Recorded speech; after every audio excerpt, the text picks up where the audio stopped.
Welcome to another CIS Abroad Instagram Live. My name is Pat Harvey. I'm a student advisor at CIS Abroad, so my job is to help students decide on a program before they leave, kind of advise them on which program kind of fits their needs.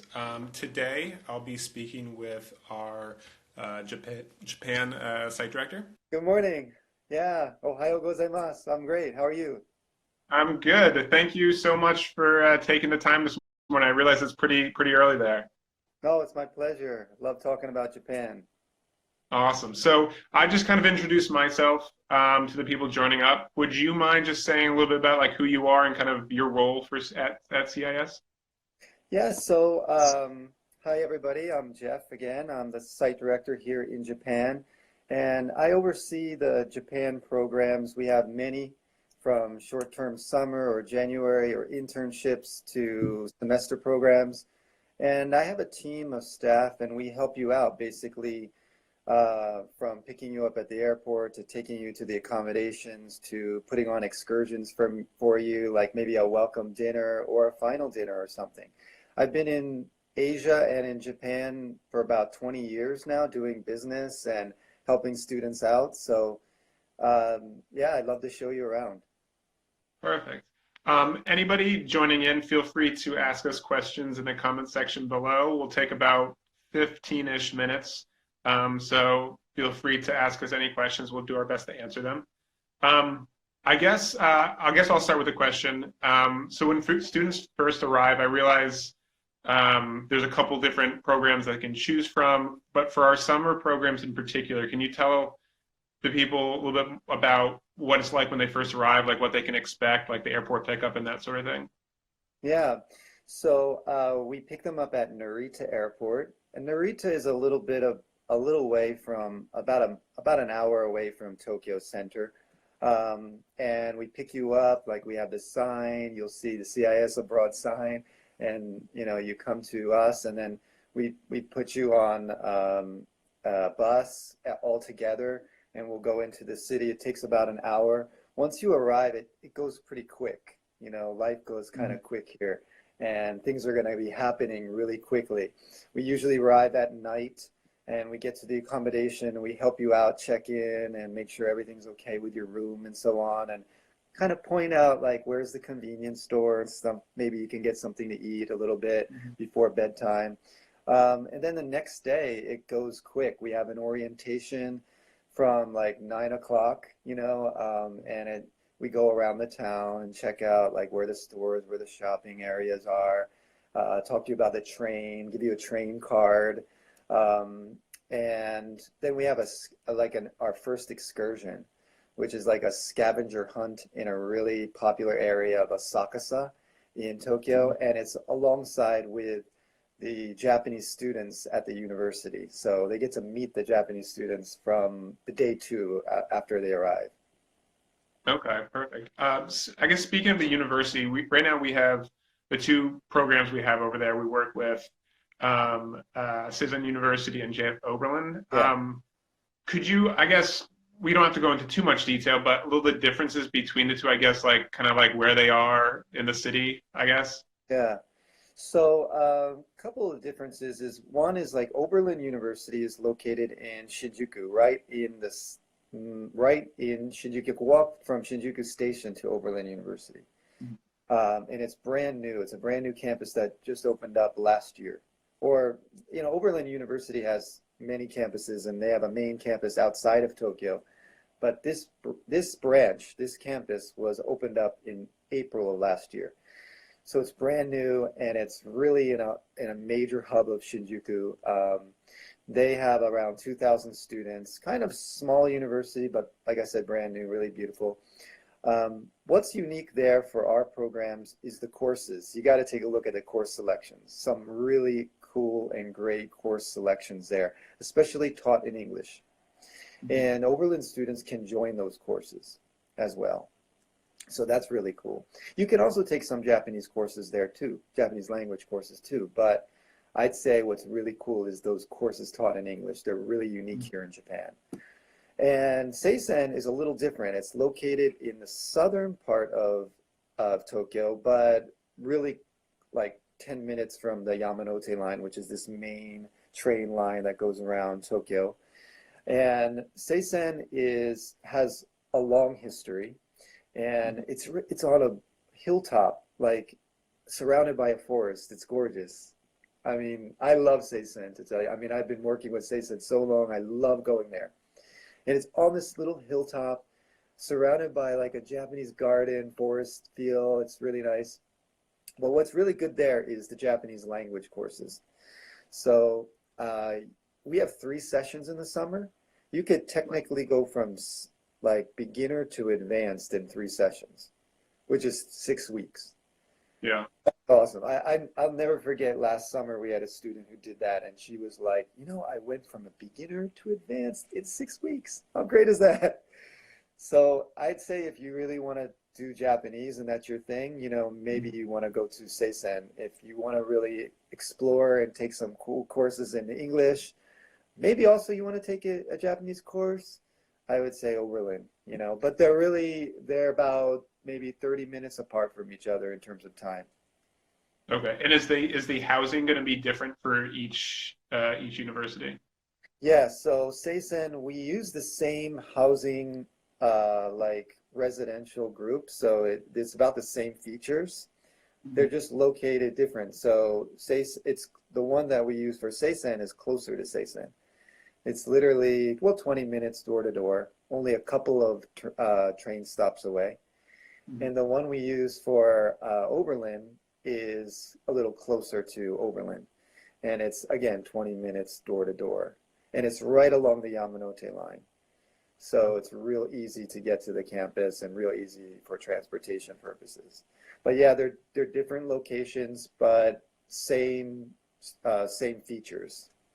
Right, right. And I imagine the public transportation is relatively easy and pretty strong over there. Oh yeah, it's probably the best in the world. I mean, people have said it's the best in the world. It's certainly like there's so many train lines, and they're coming all the time, on time, clean, safe, low cost, running all the time, like I said. So yeah, easy, very easy to get on the train and navigate around Tokyo. It's complex because there's so many trains and there's so much to see and do, and it's the largest city in the world, basically. So in that sense, it can be like complex, like in that way, but you get used to it real easy, and you're so overwhelmed, and it's great. So. Gotcha.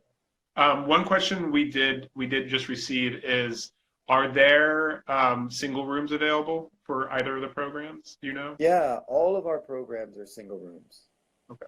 All of them. So in the summer program, you're going to be either you're at Seisen or you're Oberlin. It doesn't matter. You're in a single room. And it comes with air conditioner, TV, free Wi-Fi, desk, shower, toilet, sort of everything there. And it also comes with a little kitchenette. Mm-hmm. So it's small, obviously. Here in Japan, things are more compact, but people like that because they can have their privacy, So the kitchenettes are also private? Yeah, everything's Okay. private in there. But you're living in the same complex as other students. So you could be living next to another student. And also they have the laundry room on location. Mm-hmm. Usually there's also a convenience store like sometimes on location or just 5 minutes away. Right, right. Another question we just got. Will we have like a time frame that students all arrive at, and we'll pick them all up in the airport? Yeah, so we basically tell you the day, and we tell you the location, like Narita Airport, and we give you somewhat of a window. Usually everyone's coming in around the afternoon, say like around 1 p.m. to like 4 p.m. But it's generally around that window of time where everyone starts coming in from the US. And if you arrive to another airport and you arrive a day before, let's say, or 2 days before, you just make your way to the hotel yourself. Right. The accommodation yourself. We give you directions and everything like that, but you can check in on your own. But if you arrive on that arrival day, it's at Narita, and usually during a time window, or you meet us up. A lot of students will meet us up at 2 o'clock, for example, at the airport. Yeah. Okay, perfect. I guess kind of switching gears to excursions, Yeah. again, kind of focusing on summer programs. Are there typical excursions that you usually take students on? Yeah, so we always have our scavenger hunt in Mhm. Asakusa. Asakusa is so amazing because it's very traditional and the great restaurants. They have Sensoji, which is this really amazing temple there, and just so much to see and do.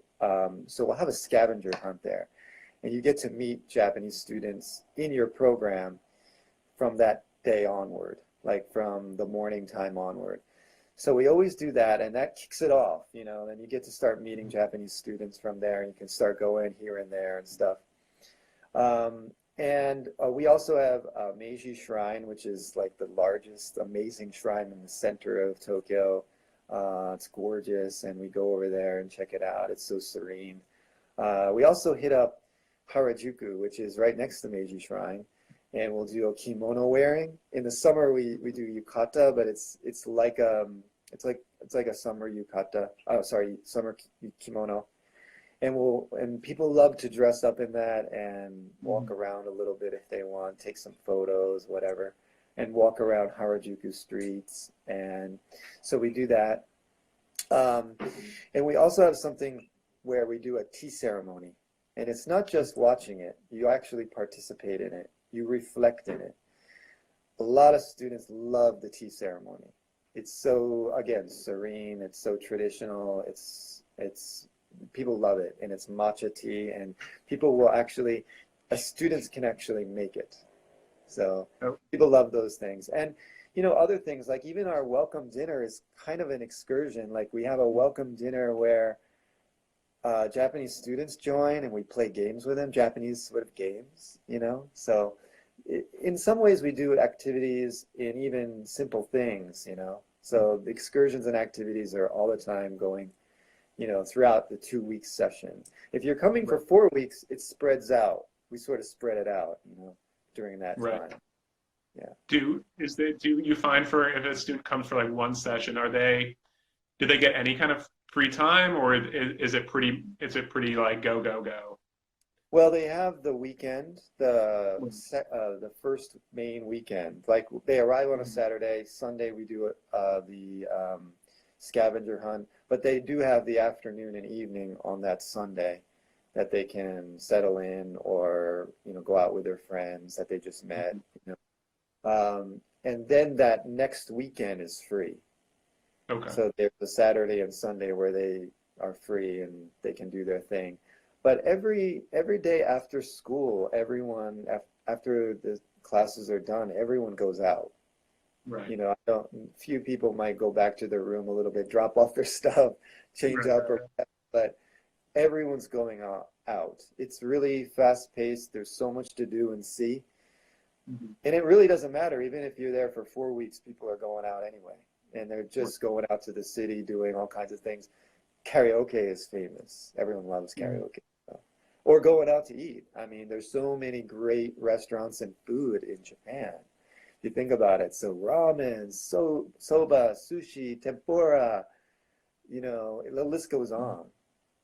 So I was that's going to be my next question. Is there like certain foods that you kind of push students to try?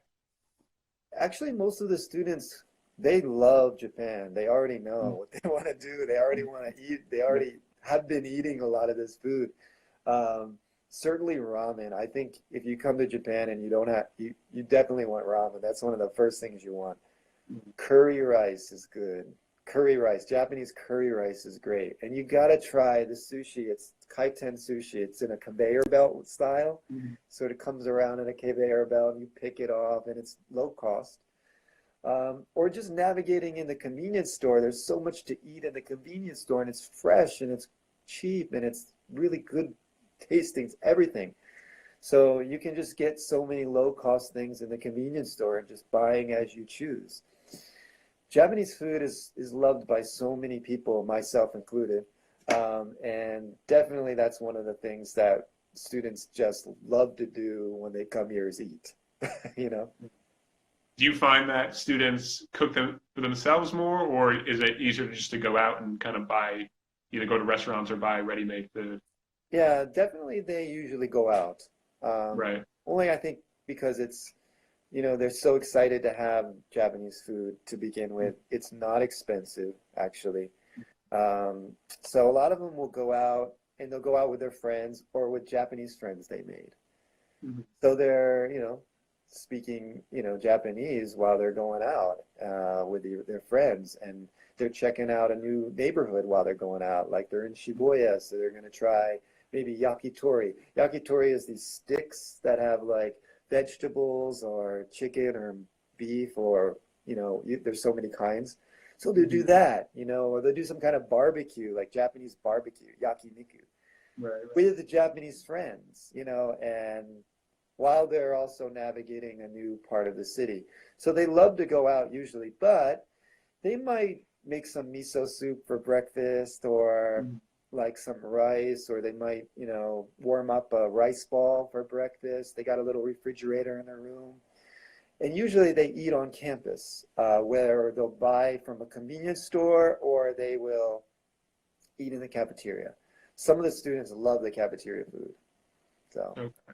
So and it's they're actually, low cost. Cafeteria food ranges from Mhm. around 400 yen to maybe 500 yen, Okay. which is like $3 to $5, Okay. and you don't have to So, buy a drink. The drinks come, with a set. So okay, perfect. Do you ever have students travel outside of the city, either like to the like further out in Japan or like even outside of Japan? Is that possible?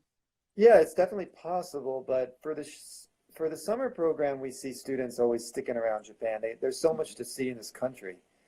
So it's like, they want to go maybe to Kyoto.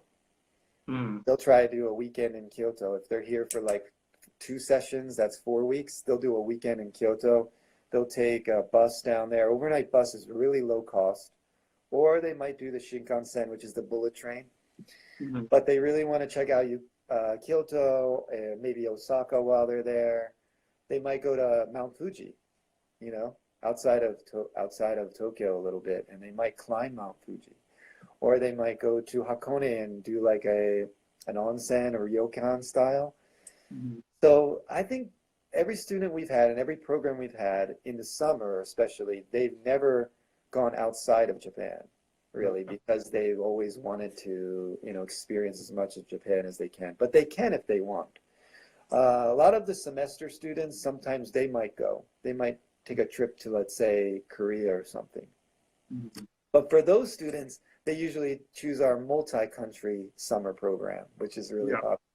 Like where we Right. combine session one in Tokyo, and after that they go to Seoul and they take a session there. And the cost of that combination program is really low, and they can get Mhm. 6 credits doing it.